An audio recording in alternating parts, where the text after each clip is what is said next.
Hey,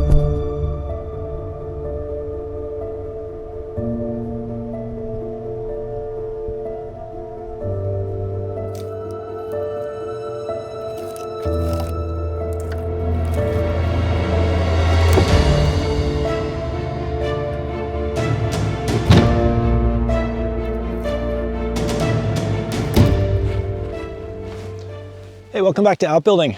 Today I'm going to work on a little project. I've got a bunch of smaller timber and just slash pieces from when we did all the clearing around here for fire safety. So I've got all that stuff and I'm going to load it in the trailer and I'm going to build a little wildlife habitat.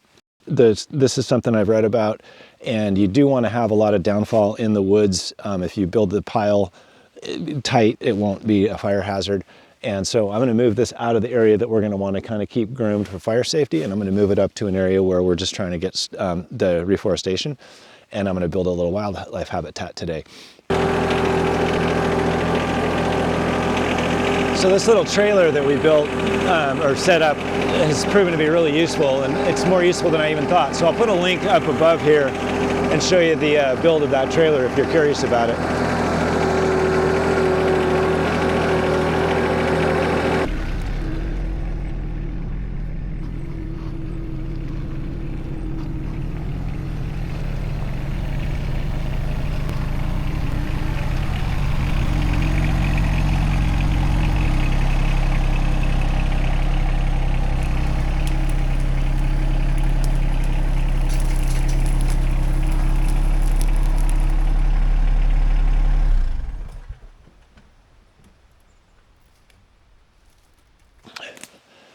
All right, so this is an area that last year was completely overgrown with blackberries, and so I cut it back and was able to salvage a bunch of the little trees. We've actually planted some redwoods in here.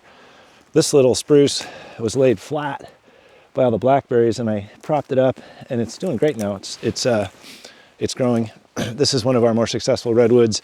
And then right in front of this here, I've got a pile of mostly Scotch broom and a little bit of downfall that I'm gonna add to. I'm gonna add a bunch of stuff on there, and then I'm gonna put that timber up on top of it and sort of compress it down. And there's plenty more Scotch broom in here. I've got it cleaned out pretty well, and the trees are looking really good, but getting it a little bit more cleared out. And then this will just stay here and rot out. And this little corridor is somewhere that we'll just keep open. Game come through here. The elk and the deer both come through here, and it continues on for quite a ways. So we'll clear this area up and kind of keep working our way back, clearing out the invasive stuff and giving these trees a little bit more room to grow. It's a really good sign when there's huckleberry amongst the trees. That means there's two things. It means there's enough shade that the invasives can't grow. So neither the blackberry or the Scotch broom does very good when there's huckleberry present, because that just means there's enough shade. And also the huckleberry is a great plant. The bears love it. And so we're gonna create this habitat pile. This is for like rodents, rabbits, small animals, and they help with, you know, the whole food chain in here, and we'll have a concentrated spot from them. It's also a little bit away from the cabin site, so we're not trying to create a rat habitat for the cabin or anything, which it already was. That's one of the reasons we're replacing it. Anyway, I'll start cutting out some slash here, and we'll build this pile up with the Scotch broom that we want to get rid of, and then we'll put that timber up on top of it.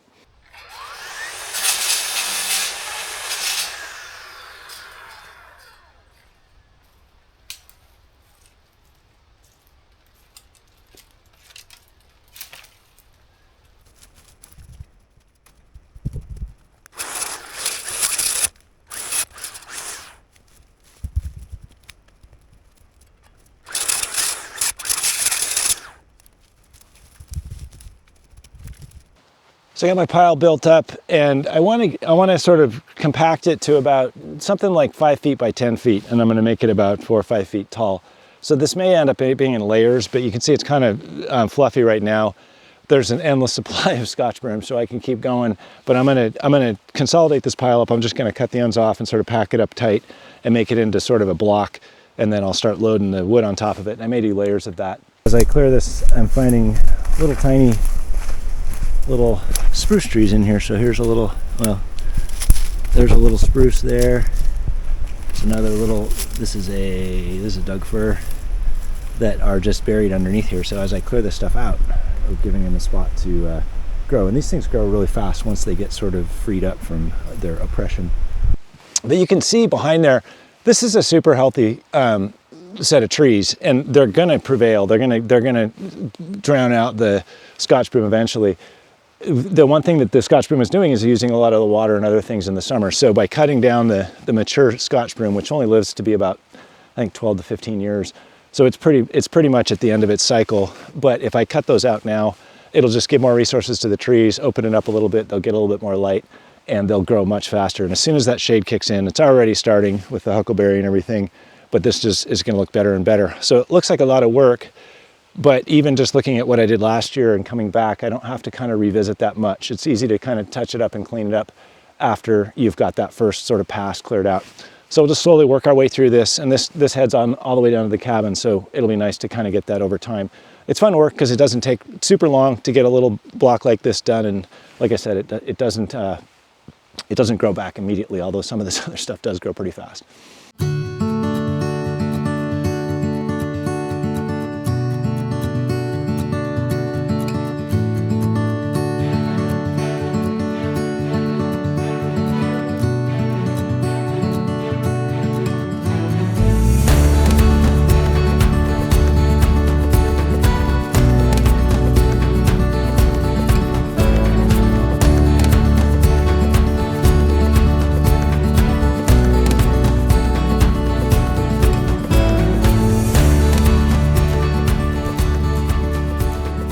Got the pile pretty well consolidated. I made a point of getting all the way around it so that over time, a bunch of blackberry and other vines are gonna grow into it. So over time, when I'm coming through here to kind of clean up, I can walk around it and trim it real quick. This is the blade I'm using. It's sort of like a saw blade. It's got carbon teeth on it, and it's exactly as violent as you'd want it to be for this kind of work. It's probably not very safe, but I'm pretty careful with eye protection and keeping it away from me. I'm always concerned when I'm working around Karen with it, just because there's no protection for it, but it's very effective. I can cut through things up to probably 2 or 3 inches thick, and I can also just trim up branches and vines and stuff, and I can use it kind of like a scythe. And this is all on an electric head that is, I've found really, really useful. It doesn't, there's no pull start. I've been out here for close to an hour, and I've got 3 out of 4 battery levels still left, so it's pretty effective. I really like it. So I'm gonna go ahead, and now I'm gonna load on a layer of wood on top of that and sort of pack it down and sort of set that up and start building a sandwich.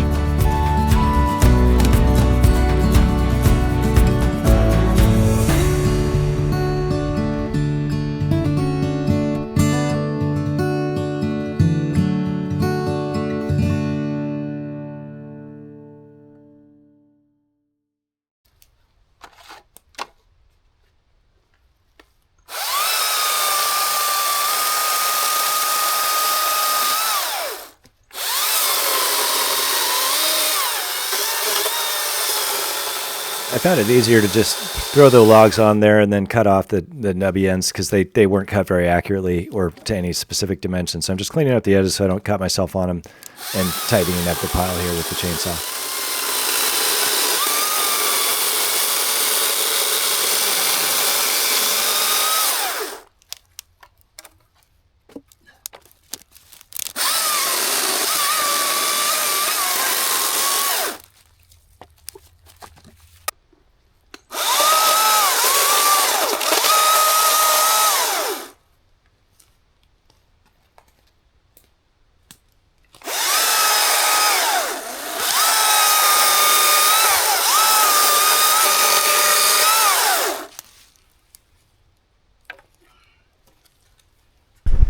So speaking of habitat, one of the reasons to do this is for these little crawly guys. And for instance, there's a big salamander under here. You can see how big he is. And gladly I saw him, so he didn't get moved or hurt. But he's a big dude.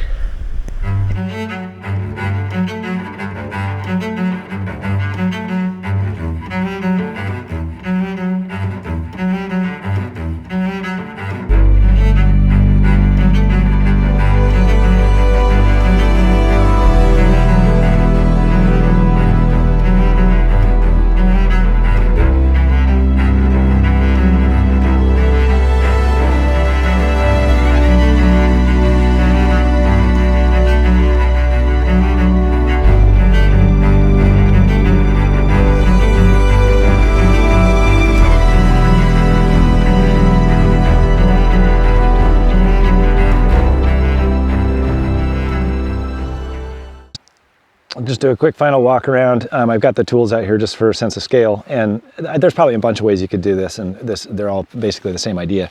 But I've got the brush and the other stuff that could be potentially a fire hazard all tucked in underneath, so that'll get squatted out and rot pretty quick. And I've got the bigger wood up on top. I've made myself a pathway all the way around so that as this thing grows up with vines, which I'm sure it will, I can keep it managed to this pile. And it's probably, I'm gonna guess it's about 10 feet long. It's about 5 feet wide and probably about 3 feet tall in the middle. All right, well, that was kind of a win-win-win. I didn't actually set out to build this today, but I was just gonna move the logs out of the way where I cleared so I could put down some grass seed. And I realized once I started moving them, I might as well just keep going and build one of these. I've got another set of logs that I can do another one of these, and I'll probably do it nearby here as I continue to clear out this Scotch brim. So it's a win because I got some clearing done and removed some more of the Scotch brim and some of the invasive stuff and got it tucked underneath here. It was a win because I got the area down below cleared where I have to manage for fire, and it was a win because we've created a habitat now for guys like our little salamander and some others.